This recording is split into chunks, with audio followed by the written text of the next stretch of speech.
Hello student, welcome back my YouTube channel. तो आज का जो वीडियो है काफ़ी ज़्यादा इम्पोर्टेंट है। देखिए, ये क्लास 12th बायो के स्टूडेंट के लिए काफ़ी ज़्यादा इम्पोर्टेंट है और उनके जो चैप्टर है वंशागत और विविधता के सिद्धांत, उस चैप्टर में ये दिया गया है और ये काफ़ी ज़्यादा इम्पोर्टेंट है। तो चलिए शुरू करते हैं और आपको समझाते हैं कि क्या होता है PKU, जिसे हम फिनाइलकेटोन्यूरिया कहते हैं। तो यहाँ पर जो सबसे इम्पोर्टेंट प्रश्न है आपका कि इसकी जो खोज की थी फिनाइलकेटोन्यूरिया की, किसने की थी? तो इसकी जो खोज की थी ए फेलिंग ने 1934 ईस्वी में की थी। किसने की थी? ए फेलिंग ने 1934 ईस्वी में इस PKU की खोज की थी। ओके, और ये किस प्रकार से होता है वो भी आपको पता होना चाहिए। देखिए, इससे जो ग्रसित व्यक्ति होता है उसका जो दिमाग होता है वो कम विकसित होता है। ठीक है, पागल वो आदमी हो जाता है। ओके, तो इस प्रकार के इसके लक्षण दिखाई देते हैं। मैं भी आपको अच्छी तरह से बताऊंगा। देखिए, जो फिनाइलकेटोन्यूरिया है किस प्रकार से होता है। ओके, तो जीन में म्यूटेशन हो जाता है, जीन में ये परिवर्तन हो जाता है, तब ये रोग उत्पन्न हो जाता है। इसे मेंडेलियन डिसऑर्डर भी कह देते हैं। ओके, तो क्या होता है, जीन में म्यूटेशन हो जाता है और कहाँ पर होता है? ऑटोसोमल गुणसूत्र, जो 22 जोड़ी आपके ऑटोसोमल वाले गुणसूत्र होते हैं, इनमें म्यूटेशन हो जाता है। कहाँ पर होता है? कौन से क्रोमोसोम्स पर? क्रोमोसोम्स नंबर 12 पर।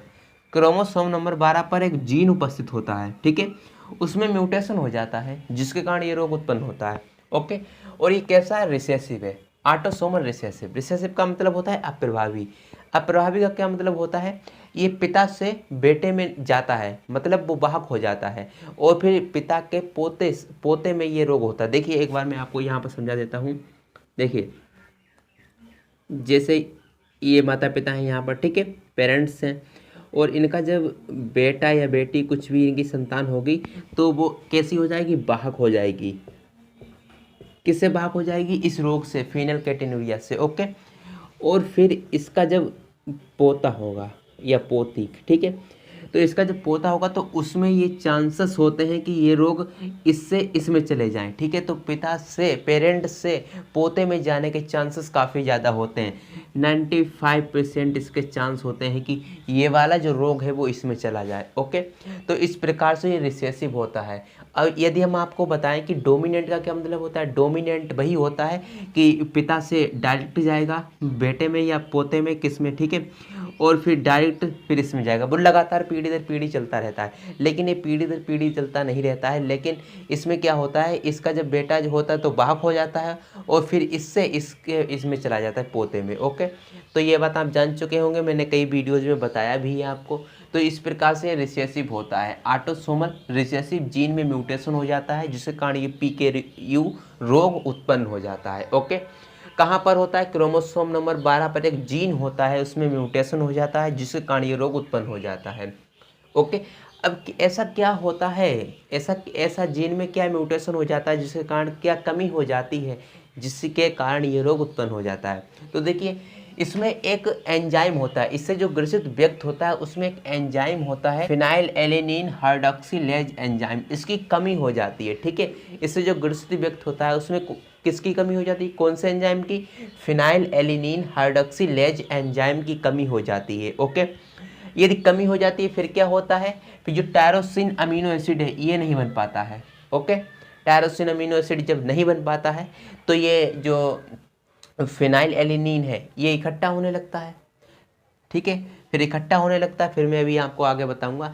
देखिए, जो नॉर्मल व्यक्ति होते हैं, मैंने ये तो आपको बता दिया कि ये ग्रसित व्यक्ति में क्या होता है, फिनाइल एलिनिन हाइड्रोक्सिलेज एंजाइम की कमी हो जाती है जिसके कारण ये रोग उत्पन्न होता है। ओके, यहाँ पर जो नॉर्मल व्यक्ति होता है, नॉर्मल व्यक्ति में क्या होता है, फिनाइल एलिनिन जो है, ठीक है, फिनाइल एलिनिन वो किससे चेंज हो जाता है?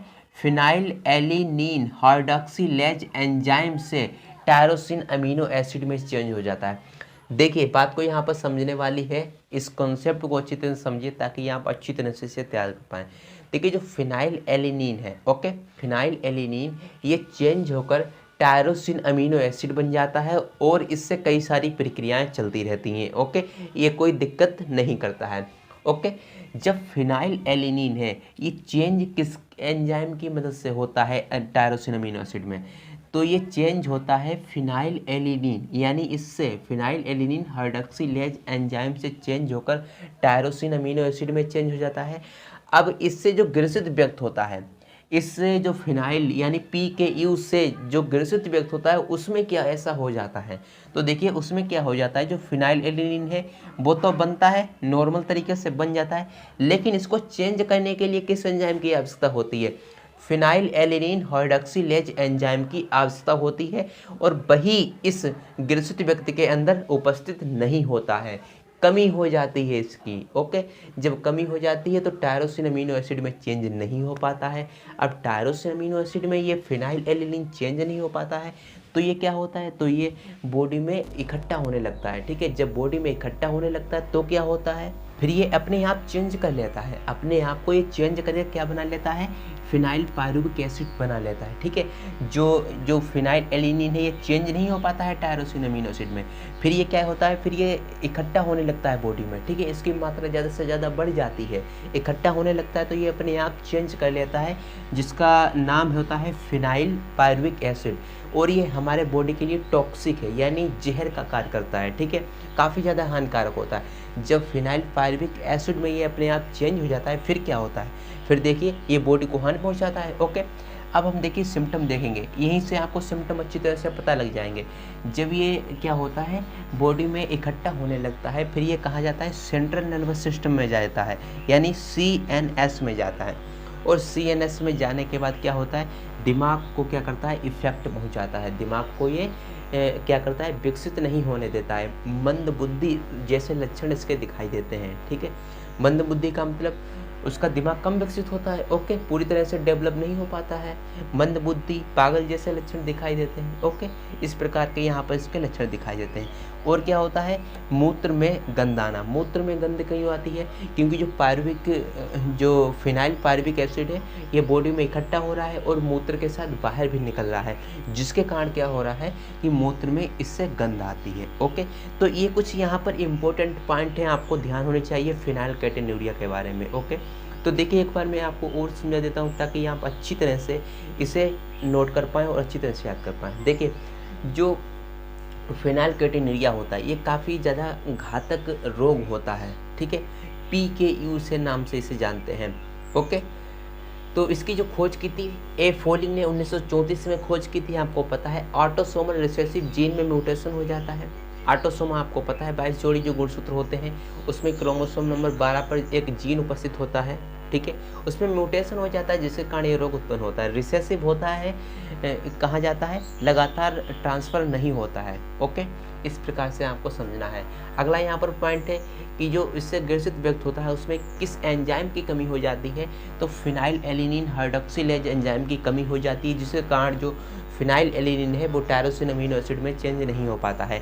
अब टायरोसिन अमीनो एसिड में चेंज नहीं हो पाता है तो ये बॉडी में इकट्ठा होने लगता है। जब बॉडी में इकट्ठा होने लगता है तो ये अपने आप को चेंज कर क्या बना लेता है, फिनाइल पायरुविक एसिड चेन में बदल लेता है अपने आप को। ओके, जब फिनाइल पायरुविक एसिड में बदल लेता है, अब इसकी मात्रा ज़्यादा होने लगेगी, फिर ये कहाँ जाएगा, सेंट्रल नर्वस सिस्टम में, केंद्रीय तंत्रिका तंत्र में, केंद्रीय तंत्रिका तंत्र से ये कहाँ जाएगा, दिमाग में जाएगा, और दिमाग को ये इफेक्ट पहुँच जाएगा। सबसे मुख्य यहाँ पर जो होता है वो दिमाग को इफेक्ट पहुँचाता है। ठीक है, दिमाग को एकदम विकसित नहीं होने देता है, उसी टाइम क्या कर देता है, ये रोक देता है, दिमाग को विकसित नहीं होने देता है। तो मंद बुद्धि जैसे लक्षण दिखाई देने लगते हैं। ठीक है, पागलपन होना, ओके, इस प्रकार के लक्षण दिखाई देते हैं। और मूत्र में गंध आती है। मूत्र में गंध तो आती है क्योंकि ये फिनाइल पायरुविक एसिड है, ये मूत्र के साथ बाहर निकलता रहता है। ओके, इसका ट्रीटमेंट की बात करें तो इसका ट्रीटमेंट होता है कि प्रोटीन से जो भरपूर जो फल होते हैं उनको खाना चाहिए। ओके, इस प्रकार के इसके ट्रीटमेंट होते हैं। लैब में परीक्षण किस प्रकार से किया जाता है, लैब में परीक्षण इस प्रकार से किया जाता है, उसका ब्लड निकाल के देखा जाता है। ओके, ब्लड का टेस्ट किया जाता है, इस प्रकार से इसका टेस्ट किया जाता है। ओके, तो इस प्रकार से यहाँ पर कुछ इंपॉर्टेंट पॉइंट थे, आपको नोट डाउन कर लेने हैं। काफ़ी ज़्यादा इंपॉर्टेंट है, परीक्षाओं में इसके पूछे जाने के चांसेस काफ़ी ज़्यादा हैं। ओके, तो आई होप आप समझ पाए होंगे कि PKU डिजीज़ क्या होती है। तो यदि आप वंशागति और विविधता के सिद्धांत चैप्टर की और वीडियोज़ को देखना चाहते हैं तो प्ले लिस्ट में जाकर आप सारी वीडियोज़ को टॉपिक वाइज देख सकते हैं। ठीक है, तो चलिए अब मिलते हैं अगली वीडियो में, जब तक के लिए जय हिंद, जय भारत।